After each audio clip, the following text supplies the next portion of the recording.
La marche de Jésus sur l'eau est un miracle rapporté dans les évangiles de Matthieu, 14, 22-33, Marc, 6, 45-52, et Jean, 6, 16-21. C'est un événement significatif dans la vie de Jésus, qui survient juste après qu'il ait nourri les 5000 personnes. Voici un résumé de l'histoire, principalement d'après Matthieu. Après avoir nourri la foule, Jésus envoie ses disciples en bateau de l'autre côté du lac de Galilée, tandis qu'il renvoie les foules et monte seul sur la montagne pour prier. Pendant la nuit, les disciples se retrouvent en pleine mer, ballottés par les vagues et le vent contraire. Au petit matin, vers la 4e veille de la nuit, Jésus vient vers eux en marchant sur l'eau. Les disciples, terrifiés, le prennent pour un fantôme et crient de peur. Jésus leur parle immédiatement, disant « Rassurez-vous, c'est moi, n'ayez pas peur ». Pierre, avec audace, lui demande « Seigneur, si c'est toi, ordonne-moi de venir à toi sur l'eau ». Jésus lui dit « Viens ». Pierre sort du bateau et commence à marcher sur l'eau pour aller vers Jésus. Mais voyant le vent violent, il a peur et commence à s'enfoncer, criant « Seigneur, sauve-moi ». Jésus tend aussitôt la main, le saisit et lui dit « Homme de peu de foi, pourquoi as-tu douté ?» Dès qu'ils sont remontés dans le bateau, le vent se calme. Les disciples, stupéfaits, adorent Jésus, disant « Vraiment, tu es le Fils de Dieu ». Signification de la marche sur l'eau. Ce miracle a plusieurs significations profondes. Démonstration de la divinité de Jésus. En marchant sur l'eau et en calmant la tempête, Jésus montre sa souveraineté sur les éléments naturels, une puissance que seul Dieu possède selon l'Ancien Testament, Job 9h8. C'est une affirmation claire de son identité en tant que Fils de Dieu. Jésus est présent au milieu des tempêtes de la vie. Le fait que Jésus vienne vers ses disciples au milieu de la tempête symbolise qu'il est avec nous dans nos moments de difficulté, de peur et d'incertitude. Il est celui qui apporte la paix et le calme au milieu du chaos. L'importance de la foi. L'épisode de Pierre marchant sur l'eau met en évidence la puissance de la foi et les conséquences du doute. Tant que Pierre garde les yeux fixés sur Jésus, il marche sur l'eau, mais dès qu'il se concentre sur les éléments et qu'il doute, il commence à s'enfoncer. Cela sert de leçon sur la nécessité de maintenir une foi inébranlable en Jésus. Le contraste entre la puissance humaine et la puissance divine. Les disciples, malgré tous leurs efforts, sont impuissants face à la tempête. Jésus, en revanche, démontre une puissance qui transcende les lois de la nature, soulignant que la véritable force vient de Dieu.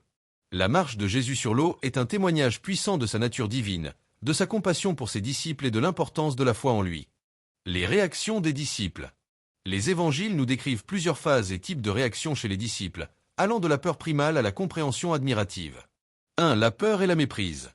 Initialement, la réaction dominante des disciples est la terreur.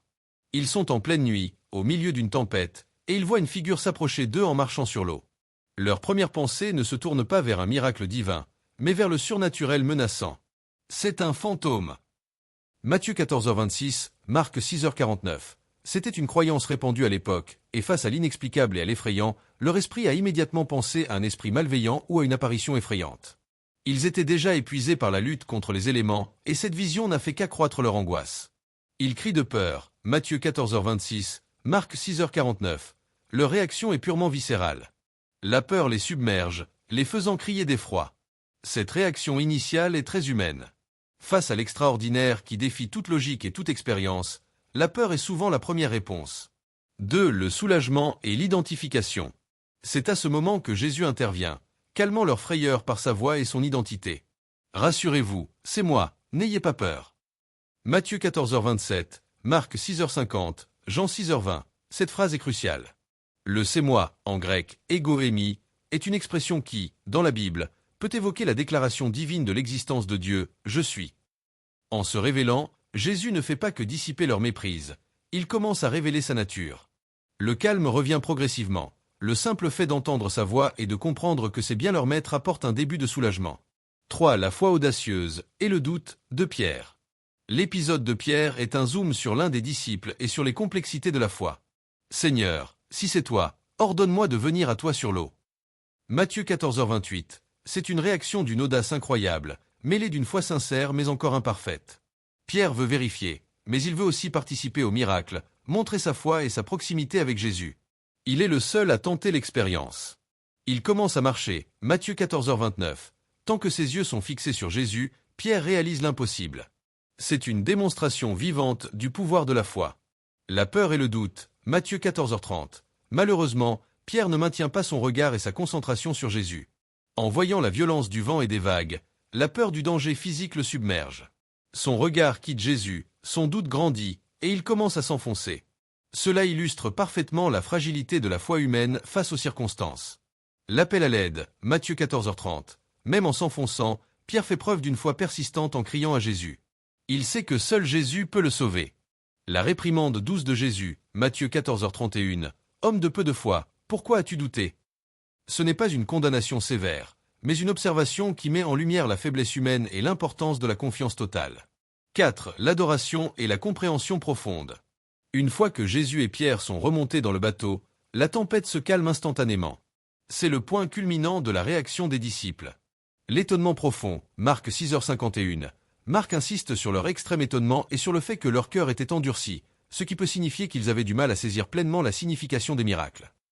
L'adoration, Matthieu 14h33. Ceux qui étaient dans la barque l'adorèrent, disant « Vraiment, tu es le Fils de Dieu ». C'est une confession de foi explicite et une reconnaissance de sa divinité. Ce n'est plus juste un maître, un prophète ou un homme de Dieu, c'est le Fils de Dieu. C'est un pas immense dans leur compréhension de qui est Jésus. En résumé, les réactions des disciples face à la marche sur l'eau évoluent de la peur et de la méprise vers un soulagement, un mélange de foi et de doute, chez Pierre, pour finalement aboutir à une adoration et une reconnaissance claire de la divinité de Jésus. Ce miracle a été une leçon puissante pour eux, les aidant à mieux comprendre la nature extraordinaire de leur maître. Les réactions des disciples. Les évangiles nous décrivent plusieurs phases et types de réactions chez les disciples, allant de la peur primale à la compréhension admirative. 1. La peur et la méprise. Initialement, la réaction dominante des disciples est la terreur. Ils sont en pleine nuit, au milieu d'une tempête, et ils voient une figure s'approcher d'eux en marchant sur l'eau. Leur première pensée ne se tourne pas vers un miracle divin, mais vers le surnaturel menaçant. C'est un fantôme. Matthieu 14h26, Marc 6h49. C'était une croyance répandue à l'époque, et face à l'inexplicable et à l'effrayant, leur esprit a immédiatement pensé à un esprit malveillant ou à une apparition effrayante.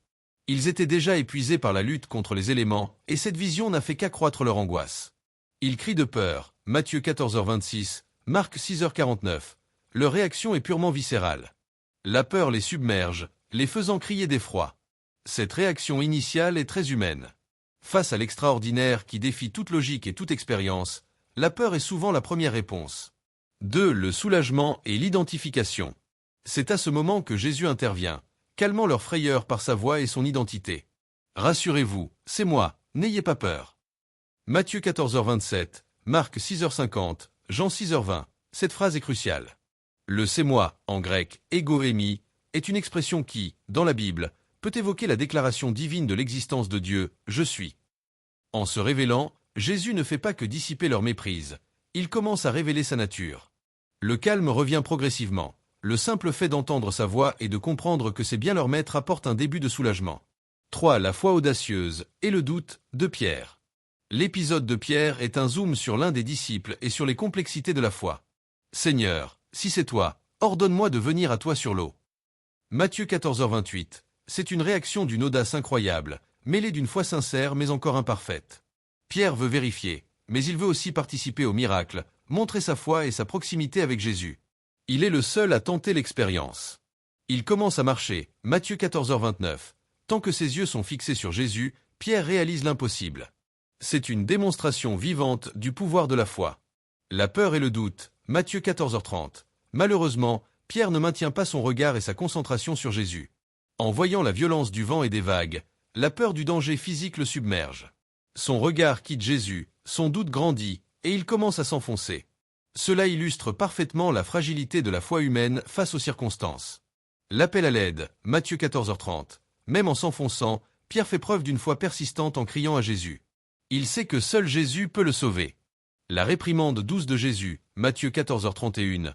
Homme de peu de foi, pourquoi as-tu douté? Ce n'est pas une condamnation sévère, mais une observation qui met en lumière la faiblesse humaine et l'importance de la confiance totale. 4. L'adoration et la compréhension profonde. Une fois que Jésus et Pierre sont remontés dans le bateau, la tempête se calme instantanément. C'est le point culminant de la réaction des disciples. L'étonnement profond, Marc 6h51. Marc insiste sur leur extrême étonnement et sur le fait que leur cœur était endurci, ce qui peut signifier qu'ils avaient du mal à saisir pleinement la signification des miracles. L'adoration, Matthieu 14h33. Ceux qui étaient dans la barque l'adorèrent, disant « Vraiment, tu es le Fils de Dieu ». C'est une confession de foi explicite et une reconnaissance de sa divinité. Ce n'est plus juste un maître, un prophète ou un homme de Dieu, c'est le Fils de Dieu. C'est un pas immense dans leur compréhension de qui est Jésus. En résumé, les réactions des disciples face à la marche sur l'eau évoluent de la peur et de la méprise vers un soulagement, un mélange de foi et de doute, chez Pierre, pour finalement aboutir à une adoration et une reconnaissance claire de la divinité de Jésus.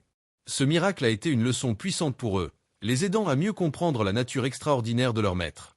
Laissez un commentaire ci-dessous pour partager vos réflexions. Si ce contenu vous a plu, abonnez-vous à la chaîne et activez la petite cloche pour recevoir toutes nos nouveautés.